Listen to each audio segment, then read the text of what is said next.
Hello and welcome to the Webcast for Saturday, June 14th. I'm South Ops meteorologist Jonathan O'Brien. The marine layer is a little shallower this morning, especially across the central coast as high pressure starts to re-strengthen and onshore flow weakens a little. Nonetheless, typical June gloom conditions continue across the south coast, but these low clouds will burn away pretty quickly except for at some of the beaches, and other than a few passing high clouds like you see on the current satellite, today will be another mostly sunny day.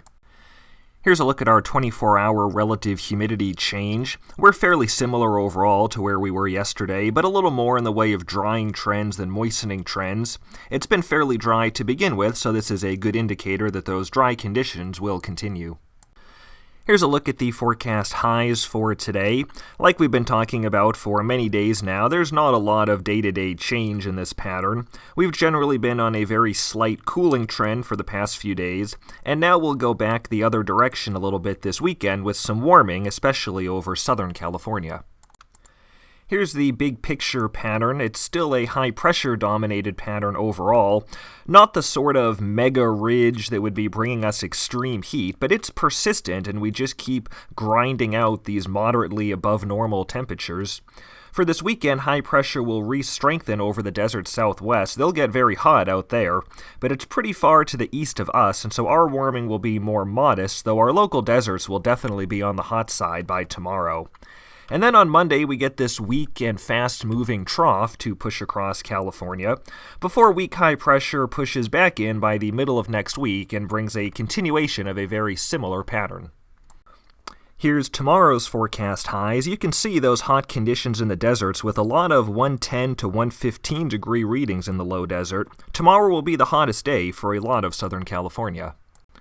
For Central California, the hottest day will probably be more towards Wednesday of next week. Here's the forecast highs for then. But you can see it's almost splitting hairs, with only a handful degrees of difference in most of the region between their warmest and coolest days through most of next week. A persistent but fairly shallow marine layer will remain in place as well, mainly 2,000 feet deep or less. Steady clearing will continue to occur each day, though some beaches may remain mostly cloudy, and this will continue to keep coastal areas cooler and more humid. Like we saw on the RH map earlier, it remains a very dry air mass. Minimum humidity will continue to fall into the upper single digits and teens away from the marine influence, with low to mid-single digits in many desert areas. And there will be areas of poor recovery overnight, especially in the deserts and some mid and upper elevations. Normal local and terrain-driven wind patterns will remain in place for the days ahead, with enhanced breeziness continuing during the afternoons and evenings. The weak trough passage on Monday will likely bring some enhanced northwest to northerly flow on that day over areas such as Santa Barbara County, the Grapevine, and the interior Central Coast, but it does not look like a significant wind event. In terms of getting a somewhat bigger shakeup in the pattern, it looks like the end of the upcoming week may be the time to watch. Models are in pretty good agreement on a deeper trough impacting the west coast towards Friday and next Saturday. This will likely bring an increase in westerly flow across the interior, with several degrees of cooling and an increase in marine layer depth, and will probably decrease our overall fire potential heading towards next weekend. Our dead fuel moistures continue to fall rather sharply.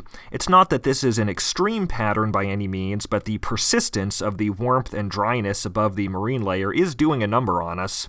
You can see here our area-wide average of 100-hour dead fuel moisture is now well below average, and will trend to near record dry within the next few days. And several PSAs, especially across the interior, will drop below their records for this time of year. Finer dead fuel moistures will continue to be extremely receptive during the daytime hours, and even the heavier dead fuels will be trending pretty well below average in a lot of areas as well. It's no secret we've been getting peppered with grass fires in recent days, and that potential is going to remain with us for several days to come as the air mass remains warm, very dry, and at times breezy. So we will carry an elevated probability for new large fire starts for the next several days. While fire weather conditions are not critical, we've seen a number of times in recent days that any wind and terrain-aligned starts during the critical afternoon burn window have the potential for rapid rates of spread that can quickly run through hundreds or even thousands of acres. However, we're seeing much less in the way of contributions from any live or heavier dead fuel, and that's been helping keep fire activity pretty much confined to single burn periods. While live fuel moistures are steadily falling, it's likely fire activity will mainly stay concentrated in the grasses for a while longer. That's it for today's webcast. Thanks for joining us. The next one will be on Sunday, June 15th.